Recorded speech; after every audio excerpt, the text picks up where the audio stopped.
हरिओम सभी को। आज एक प्रश्न लेते हैं। संसार के लिए कर्म करना और ईश्वर के लिए पुरुषार्थ करने में क्या अंतर है। और इसी से रिलेटेड दूसरा प्रश्न है, मन चलता है कि इतनी पढ़ाई करी क्या होगा, कर्म करना चाहिए संसार के निमित्त, नहीं करते हैं तो मन परेशान करता है।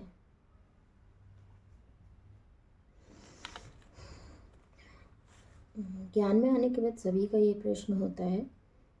कर्म तो हमारा शरीर हमेशा कर ही रहा है, कभी भी सोते समय भी हम कर्म से विमुख नहीं हैं, श्वासें चल रही हैं, शरीर हमेशा कर्म करता ही है। बस अंदर से स्वयं को शांत करना है। एकाग्रता किसी भी कर्म में होना एक अलग चीज़ है, लेकिन किसी कर्म को ही ये मान लेना कि यही जीवन है तो ये गलत है। जैसे कि संसार में जब हम आते हैं तो पढ़ाई करते हैं, पढ़ाई का ध्येय उद्देश्य एक समय पर आकर के हमने नौकरी कर ली, सब कर लिया, घर ले लिया, फिर गाड़ी ले ली, फिर शादी हो गई, बच्चे हो गए, जो कि संसार में हर एक मनुष्य करता ही आ रहा है। पर उसके बाद भी शांत क्यों नहीं है मन? उसके बाद भी कुछ तलाश क्यों है? जो पा लिया, जिसको पाने के लिए इतने सालों से हमने कर्म किया, तो उसके बाद भी मन परेशान क्यों है, क्यों उलझता है? क्या जो भी हमने कर्म किए, क्या उन्होंने हमें क्रोध से आज़ाद कर दिया? क्या अहंकार से आज़ाद कर दिया? क्या लोभ से विमुख हो गए हम? या मोह हमारा सर्व के लिए हो गया? नहीं, सिर्फ मैं और मेरे, बस इतनी से ही दुनिया। और छोटी सी दुनिया तो में दुख सुख है ही है। एक मछली है, उसका जीवन कहाँ है? पानी है, तो पानी तो गिलास में भी है, और पानी एक बड़ा अगर हम उनको पौंड दे देते हैं तो उसमें भी है, लेकिन उसकी सच्ची खुशी कहाँ है? ये हम जानते हैं, वो नहीं जानती। उसको सिर्फ अपने पानी से मतलब है। वो हम जानते हैं कि वो जहाँ से पैदा हुई है, जहाँ से उसकी उत्पत्ति हुई है, यानी कि नदी या बहुत बड़े तालाब या सागर से, वहाँ तक जाना। उनमें विवेक नहीं है तो इसीलिए वो हमारे घर की सुंदरता बढ़ाते हैं। लेकिन हम मनुष्य विवेकशील हैं, इसीलिए जब कभी भी हम जैसे बोलते हैं ना कि शिकार नहीं करना चाहिए, ईश्वर की प्रकृति में पेड़ों को मत काटो, ये मत करो, कितना भी हो, आप कितना भी उन्हें केयर करके रख दें, लेकिन जो जीवन उनका अपने माहौल में था, जैसे मछली का नदी में, किसी भी पशु का या पक्षी का पेड़ों पर हवा में उड़ने की जो आज़ादी है, किसी भी पशु की अपने आप को सिक्योर करने की जो चीज़ें हैं, जो भी चीज़ें वो सीखता है जन्म से, वो क्या उनको कंट्रोल करके, उनको बहुत सेव करके क्या हम कर देते हैं? क्या हम उनसे छीन नहीं लेते अधिकार? उसी तरह से तो कहते हैं ना कि फिर क्यों पालते हैं सब लोग? क्यों पालते हैं? खरगोश है, आपके मछली हैं, या आपके ये डॉगी हैं, ये क्यों पालते हैं? वो अगर हम कहते हैं जो लोग बेच रहे हैं, अगर आप उनसे ख़रीद लेते हैं तो फिर भी बेटर है, लेकिन किसी भी पक्षी को या पशु को उसके माँ से अलग करके और फिर उसके बाद अपना बना लेना, तो ये भी एक कर्म है। खरीद लेना, अब जैसे फूल है, फूलों को तोड़ना मना है, बागों में लिखा रहता है। क्यों मना है? फूल तो हमें अवेलेबल हो जाते हैं ना, मार्केट में अवेलेबल है, आप वहाँ से ख़रीद लीजिए। तोड़ करके क्यों हम उनकी सुंदरता को ख़राब करें? जिसका कर्म है उसको तो कोई दोष नहीं है, लेकिन हमें तो दोष लगता है ना कि हम कोई भी चीज़ लाएं और उसे तोड़ करके हमने अपने लिए सुंदरता के लिए थोड़ी देर हाथ में रखा और फिर फेंक दिया। नहीं, दोष समृत को कोई दोष न, कोई दोष को सही। इस जो इसमें कहा गया है, ये तो गुरु के लिए कहा गया है, पर समृत मतलब जो माली है, माली का तो कर्म यही है, जो पशु पक्षियों को बेच रहे हैं उनका कर्म यही है, तो उनको तो दोष नहीं है, लेकिन हमें दोष है। तो इसी तरह से अगर हम किसी भी चीज़ को बड़ी जगह से ला करके और छोटे से उसमें रख देते हैं, तो जैसे छोटे से एक पाउंड में रख लिया या छोटे से पिंजड़े में हमने कैद कर लिया उनको, तो ये तो वाकई में इसमें तो कर्म का दोष होता ही है। खरीदने में नहीं है दोष, कि अगर आपने खरीद करके ले आए या आपने किसी की जान बचाई। मनुष्यों में ही ले लेते हैं, हम किसी की जान बचाते हैं, या सड़क पे कोई गिर गया, हमने उसको बचाया, लेकिन उसको क्या हम अपने पास रख लेते हैं? नहीं। तो उसी तरीके से हर किसी को अपनी आज़ादी का अधिकार है। घर में पले हुए पशुओं को अगर हम ऐसे ही छोड़ देते हैं, जब उनको तकलीफ़ होती है तो हम उनको ऐसे ही छोड़ दें, तो एक तरीके से उनके अंदर एक तो डेवलप नहीं हुआ अपने आप को सेव करने की पावर, अपना भोजन खुद ढूंढने की पावर एक तो डेवलप नहीं हुई, और दूसरा जब हमारे पर बोझ पड़ा तो हमने उन्हें छोड़ दिया। तो ये विवेक मनुष्य को मिला हुआ है। तो इसीलिए मनुष्य केवल मैं मेरे के लिए नहीं बना है। तो जब हम सब साधनों को एकत्र करके सिर्फ मैं और मेरे के लिए हो जाते हैं, तब वो हमें दुखी करने लगते हैं, तब शांति नहीं होती है। हाँ, तो अगर हम केवल मैं मेरे के लिए सब इकट्ठा कर रहे हैं तो ये चीज़ गलत है। मैं मेरे के लिए ही केवल हर चीज़ इकट्ठा करना और केवल हम ही यूज़ करें या हमारे वाले ही यूज़ करें, तो ये गलत है।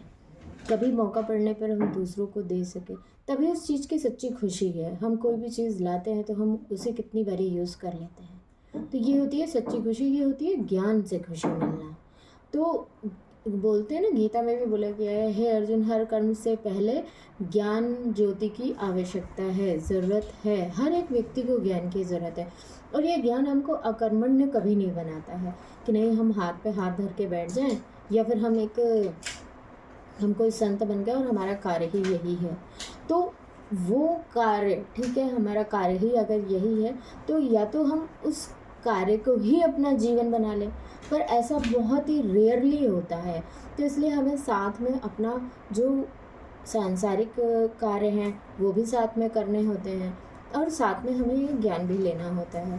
तो ये सोचना कि हम ज्ञान सुन करके अकर्मण्य हो जाएंगे, या हम संसार में कोई उन्नति नहीं कर सकते, तो ये गलत है। ज्ञान हमको हर चीज़ की एक्सेप्टेंस देता है कि जो भी हुआ उसको हम एक्सेप्ट कर सकते हैं, चाहे वो हमारे मन के अनुरूप है या मन के विपरीत है, तो उसको एक्सेप्ट कर सकें। मतलब हर बात में ईश्वर की इच्छा को जाने, तो ये चीज़ हमें ज्ञान से मिलती है।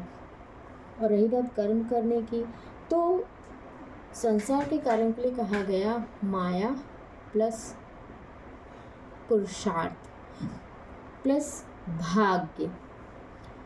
जैसे जो माया का कार्य है, तो वो उसके साथ हमें भाग्य की भी आवश्यकता है। मतलब कर्म करने की तो आवश्यकता है, ये पुरुषार्थ मतलब किसी भी कार्य के लिए, मतलब पुरुषार्थ भगवान के निमित्त बोला जाता है, और संसार के लिए कर्म बोला जाता है। कर्म की भी आवश्यकता है और भाग्य की भी आवश्यकता है। कि जैसे कि हमने कोई एग्ज़ाम दिया, हमें लगता है कि उस एग्ज़ाम को देने के बाद हमें हो जाएगा, तो जैसे हमने एग्ज़ाम दिया, हमने मार्क्स पूरे ले आए, लेकिन इंटरव्यू में क्या होता है, नहीं मिला, या फिर इंटरव्यू भी हमारा क्लियर हो गया लेकिन हमें वो डेजिग्नेशन नहीं मिल पाया जो हम चाह रहे थे। तो जिन लोगों के साथ आपका कर्म जुड़ा हुआ है, आपको उनके अनुरूप आपको वो डेजिग्नेशन मिल जाएगी, वो इर्द गिर्द आपको कर्मचारी मिल जाएंगे, वो आपके कलीग्स हो जाएंगे। और इसके विपरीत अगर हम नहीं हुआ हम क्वालिफाई नहीं कर पाए, तो उसमें भी फिर दुखी नहीं होना है कि नहीं हमने, हाँ नहीं, मैं कहती हूँ कि हाँ दिल में लगता है ये चीज़ कि हाँ देखो हमने 3 बार अटेम्प्ट किया या 4 बार अटेम्प्ट किया, हमें नहीं मिला, तो वो चीज़ दुखी होते हैं। लेकिन उस दुख का मतलब ये नहीं होता कि हम उसे अपने ऊपर इतना हावी कर लें कि हम अपने कर्म से ही विमुख हो जाएं, हम कर्म करना ही छोड़ दें। ये चीज़ कभी नहीं सिखाता है ज्ञान। और पुरुषार्थ क्या होता है, और भगवान के लिए क्या कहा गया कि जितना तुम पुरुषार्थ करोगे उतना तुम पा सकते हो। पुरुषार्थ मतलब ईश्वर के निमित्त कार्य करना, अपने ज्ञान के लिए कार्य करना, मतलब ईश्वर के प्रति जितना लगाव है, गुरु के प्रति आपका जितना लगाव है, आपको मन है कि हमें गुरु का संग मिले, तो आपका भाव है, आपका जैसा जैसा भाव होता है आप वैसे वैसे आगे बढ़ते चले जाते हैं। तो ये दोनों ही चीज़ें अलग अलग हैं। ज्ञान हमको हर बात को एक्सेप्ट करना सिखाता है, और जो कर्म है, कर्म जो संसार के निमित्त कर्म है वो तो होगा ही होगा, आपके ना चाहते हुए भी वो होगा ही होगा। तो इसी पे ही जैसे एक कहानी है कि एक आदमी था, वो किसान था तो वो अपने खेत में खेती कर रहा था। तो वो हर कार्य अपना ईश्वर के निमित्त ही करता था। वो जितना था उसमें उसको संतुष्टि थी कि हाँ जो है उसमें सेटिस्फाइड है। तो एक बारी ऐसे खुद जब अपना खेत जोत रहा था तो उसे मोहरे से भरा घड़ा मिला, मोहरे से भरा घड़ा मिला। लेकिन उसने अपनी ज़रूरतों को, अपनी इच्छाओं को इतना कम कर रखा था कि उसने कहा कि मुझे इस घड़े की ज़रूरत नहीं है, क्योंकि जब गड़ा हुआ धन हमें या बहुत अधिक मात्रा में धन हमें मिलता है तो वो केवल हमारे लिए नहीं होता है, वो सर्व के लिए होता है। जब तक उस धन से सर्व के लिए कार्य ना किया जाए तब तक वो धन आपको खुशी नहीं दे सकता है। तो इस तरीके से उसे रखा हुआ ऐसे घड़ा मिला दबा हुआ मिट्टी में। तो उसने बोला कि नहीं, मुझे इसकी ज़रूरत नहीं है, क्योंकि वो अपने आप को बहुत ज़्यादा सांसारिक कर्मों में नहीं फंसाना चाहता था। उसने कहा मुझे इसकी ज़रूरत नहीं। उसने क्या किया, उसी को मिट्टी में ही दबा, जहाँ पे था वहीं पे दबा दिया, उसके ऊपर मिट्टी डाल दी। अब दूर से खड़ा हुआ एक चोर की निगाह पड़ गई इस बात पे। तो वो चोर ने सोचा कि मैं ठीक है, मैं आज रात को इसको निकाल लूँगा। वो अंधेरा होने का इंतज़ार करने लगा। किसान जैसे अपनी दिनचर्या होती है वैसे करके अपने घर गया, रोटी पानी खा करके सो गया। तो वो चोर गया घड़े के पास और उसने वो घड़े पर से मिट्टी हटाई, और वो घड़ा जैसे ही उसने खोला उसको, तो उसने देखा उसमें बरैया भरी हुई थी उस घड़े में। चोर को बहुत ज़्यादा गुस्सा आया और उसने क्या किया, उसको इतना गुस्सा आया, उसने कहा ये घड़ा, अच्छा खुदने किसान ने मतलब सोने की मोहरें सारी निकाल ली और उसके अंदर बरैये भर दिए। उसको ऐसा लगा तो उसने क्या किया, जा करके जो घड़ा था वो उसी के छप्पर में उल्टा करके, जो किसान की झोपड़ी थी उसका ऊपर जो छप्पर लगा हुआ था घास फूस का, उसी में उल्टा करके उसका मुंह मतलब उसके घर के अंदर कर दिया और घड़े के ऊपर ठक ठक ठक ठक मारने लगा। तो क्या हुआ, जैसे उसने उल्टा किया तो घड़े में से गिन्नियाँ गिरने लगी। तो गिन्नियों की आवाज़ से किसान की आँख खुली। तो किसान ने देखा तो उसे लगा कि ये तो मतलब उसको पूरा दिन वाली बात याद आ गई कि ये तो वहाँ पे मैं छोड़ के आया था, ये गिन्नियाँ मेरे घर में कैसे। तो तब से ये कथा प्रचलित हो गई कि भगवान जब देता है तो छप्पर फाड़ के देता है। तो उसकी भावना भी नहीं थी अत्यधिक धन कमाने की, वो अकर्मण्य भी नहीं था कि वो कमा ही ना रहा हो या पेट ही ना पाल पा रहा हो, इतना था उसके पास, फिर भी उसने माया को नो किया। ज्ञानी के अंदर ये ज्ञान हमको ताकत देता है कि हम माया को नो कर सकें, माया को नो कर सकें। क्योंकि ज्ञान जब आपको मिलता है तो आपके पास ज्ञान की भी जिम्मेदारी आती है। जैसे आप पढ़ाई करते हैं तो पढ़ाई की जिम्मेदारी आपके पास आती है, तो कि हाँ अब हमने इतनी पढ़ाई की है, तो जैसे मन खाता है ना कि मतलब हमने इतनी पढ़ाई की है और आज हम बैठे हुए हैं, कुछ हो नहीं पा रहा है, ऐसा नहीं वैसा नहीं। उसी तरीके से ज्ञान मिलने के बाद भी हमको खाता है मन। तो ज्ञान जब तक बांटते नहीं है तो खुशी नहीं आती है, उसी तरीके से माया भी जब तक हम बांटेंगे नहीं तब तक खुशी नहीं आएगी। माया की जो भी चीज़ें हैं आपके पास, जो भी वस्तु हैं, उसके ऊपर केवल अपना अधिकार ना रख करके सर्व के लिए हों वो वस्तुएं। जैसे अब कहेंगे कैसे, क्या तो क्या घर में जो है वो क्या बांटिया है सबको, नहीं ऐसा नहीं है, पर हृदय में तो उदारता होनी चाहिए ना। कि कल को 4 लोग हमारे घर पे आ जाएं तो हम उनको उदार दिल होकर के अच्छे से उनकी सेवा कर पाएँ या अच्छे से उनको रहा पाएँ, जैसा हम खाते हैं वैसा हम खिला पाएँ। तो ये होती है उदारता, जो कि सबसे पहले अपने लिए रखनी होती है। हम क्या करते हैं कि अगर हमारे पास 100 रुपये है ना, तो अपना मन मार के जो हमारे शरीर को जिस चीज़ की ज़रूरत है वो भी ना लेकर के हम उसमें से 90 रुपये बचाएंगे कि नहीं नहीं आगे काम आएंगे। तो संकल्प तो गलत संकल्प तो हम खुद करते हैं ना कि नहीं कभी ऐसा हुआ तो काम आएंगे, तो हमारे संकल्प विकल्प तो गलत है ना, गलत संकल्प डाला हमने तो वो उसी कार्य में लगेगा। तो वही चीज़ें सबसे पहले उदारता अपने लिए अपने वालों से शुरू करनी होती है कि जो हमारे हैं हमारे इर्द गिर्द हैं, और स्वयं हमको अपने लिए भी बहुत उदारता की ज़रूरत है। तो यही चीज़ हम ज्ञान से सीखते हैं। और कर्म के लिए कर्म जो सांसारिक कर्म है, अगर हमारे पास खाने को है, पहनने को है, ओढ़ने को है, सब चीज़ें पर्याप्त मात्रा में है, तो हम ज्ञान में अपना मन लगा लें। ज्ञान अकर्मण्य नहीं बनाता है, बिल्कुल भी नहीं। पर हाँ, अगर माया में आपको नो मिलता है, माया से आपको नो मिलता है, तो उसकी भी एक्सेप्टेंस पावर होनी चाहिए ना। कल को हम इस बात से डिप्रेशन में आ जाएं कि नहीं हमने तो इतनी पढ़ाई की थी, हमें तो ये मिलना ही चाहिए था, अब नहीं मिला, भगवान तुम्हारे घर अंधेर है अंधेर, ऐसे करके हम भगवान को ही कोसने लग जाते हैं। ठीक है नहीं मिला तो, क्योंकि फिर से बता रहे हैं कि सांसारिक कार्यों के लिए माया प्लस कर्म और प्लस आपका भाग्य, ये 3 चीज़ों की आवश्यकता है। सांसारिक पढ़ाई के लिए आपको धन की आवश्यकता है।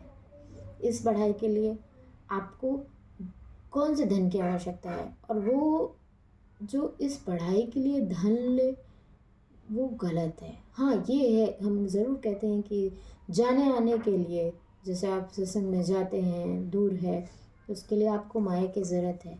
नहीं तो जो आपको आपके आसपास हैं वहाँ से आपने ज्ञान लिया, उस ज्ञान को आप पचाएं ना, तो वो एक दिन का ज्ञान भी वो इतना असरदार होता है।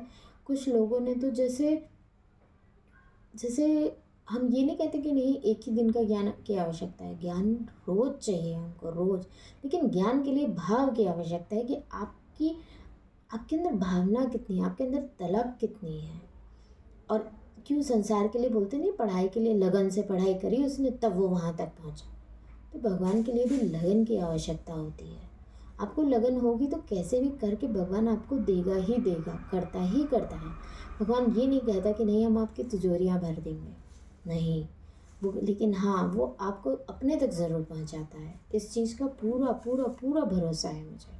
और संसार में आपको एक दूसरे के कहने से विश्वास मिलता है, ज्ञान आपको भरोसा दिलाता है, भरोसा कि बोलते हैं ना जिसको भरोसा हो गया बेड़ा ही पार हो गया, वो भरोसा देता है ज्ञान। तो गुरु जी भी कहते हैं कि ऐसा विश्वास रखो बिना संशय बिना आजमाइश के, परमात्मा के रास्ते में कोई व्यक्ति निर्धन नहीं होता, गरीब नहीं होता। आज क्या वो किसान गरीब था? उसने तो माया को नो किया। कौन होगा जो पैसे को नो कर सके? कौन होगा? तो जो ज्ञान की दौलत होती है ना वो पैसों से भी बड़ी होती है। ज्ञान हमको व्यवहार सिखाता है, उदारता, प्रेम, भरोसा, विश्वास, मतलब कब किस चीज़ की ज़रूरत है। संसार की चीज़ों के तो नाम होते हैं कि हाँ हमें इस चीज़ की ज़रूरत है, हमें इस चीज़ की ज़रूरत है, वो दुकानों पे बिकती हैं। लेकिन ज्ञान हमको वो दौलत देता है जो संसार में नहीं बिकती है, जिसको हम माया से नहीं खरीद सकते, वो दौलत देता है ज्ञान हमको। भगवान के पास इस मकसद से कभी नहीं आना चाहिए कि हमारा बिजनेस बढ़ जाए, हमारा पैसा बढ़ जाए। और ये भी कहा गया ज्ञान में कि किसी के आगे हाथ मत फैलाओ, जो तुम्हारे प्रारब्ध है, जितना है तुम्हारे पास उसमें अंदर से प्रसन्न रहो, खुश रहो, शांति में रहो, संतुष्ट रहो। अगर असंतुष्टि दिखानी है तो अपने ज्ञान के लिए दिखाओ ना, कि नहीं अभी मेरे अंदर ये बात नहीं उतर पाई है, अभी मेरे अंदर उदारता नहीं आई है, अभी मेरे अंदर प्रेम नहीं आया है, तो असंतुष्टि देखें हम। बाकी संसार में माया की चीज़ों में संतुष्टि है क्या? आज जितनी भी चीज़ें हमने घर में बटोर के रखी हैं, जैसे जैसे वो पदार्थ वो कम होते हैं ना, तो दिल उनसे भी जुड़ जाती है। बोलते हैं रसोई का जो कपड़ा होता है ना, पोंछने वाला, पोंछा लगाने वाला, उस कपड़े में भी हमारी आसक्ति होती है। तो ये आसक्ति क्या तकलीफ़ नहीं देंगी? जो इतना सब कुछ हमने इकट्ठा करके रखा है, क्या ये तकलीफ़ नहीं देंगे? हाँ, ज्ञान हमको ये सिखाता है, ऐसा नहीं है कि जो है हमारे पास जाकर के हम फेंक दें, नहीं। ज्ञान हमको ये सिखाता है कि अगर ये नहीं भी हो, अगर ये ना भी हो तो भी खुश रह सकें आप। वो दौलत देता है ज्ञान, जो कि दिखाई नहीं देती है। ज्ञान मन का भोजन है।